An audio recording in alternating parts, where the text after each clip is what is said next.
कहानी उपहार। आप लोग भी ना ये गहने कपड़े के चक्कर में पड़े हैं। माँ, आज शाम को भाभी के पहले सिंधारे पर आप उन्हें झोला भर किताबें दे दो, खूब खुश हो जाएंगी। पता है पापा, उनको कविताएं कहानियां पढ़ना और लिखना दोनों बहुत पसंद है। देखा नहीं दिन भर कविताएं कहानियां लिखती रहती है। इस दुकान से उस दुकान घूमते हुए नेहा ने अचानक ये सुझाव दिया। मुझे सुखद आश्चर्य हुआ। पूजा कहानियां लिखती है? वो तो मोबाइल फोन लिए बैठी रहती है। अरे माँ, उसी में तो लिखती है भाभी। और जब कभी मेरा या भैया का लैपटॉप मिल जाता है, उसमें लिखने लगती है। उसका बड़ा स्क्रीन होता है ना, आराम रहता है।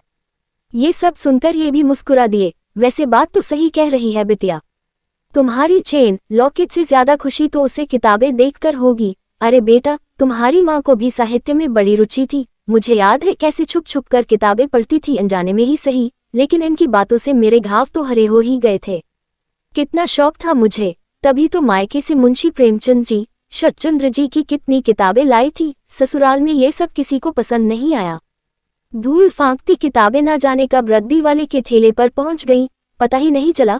आज बहू की रुचि जानकर पांव अपने आप सामने वाली दुकान की ओर बढ़ गए। आज तुम्हारा पहला सिंधारा है पूजा। मैंने टीका लगाते हुए उसका मुंह मीठा कराया। हमारी ओर से ये सब तुम्हारे लिए। साड़ी मिठाई के साथ उस खास उपहार को देखकर उसकी आंखें फैल गईं।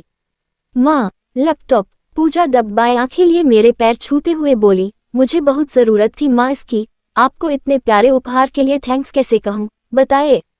बहुत आसान है पूजा, मैं उसके गाल थपथपाते हुए बोली। किस्से कहानियों में हम सास लोग बहुत बदनाम हैं। एक कहानी किसी सास की तारीफ करते हुए लिख देना, मुझे तुम्हारा थैंक्स मिल जाएगा।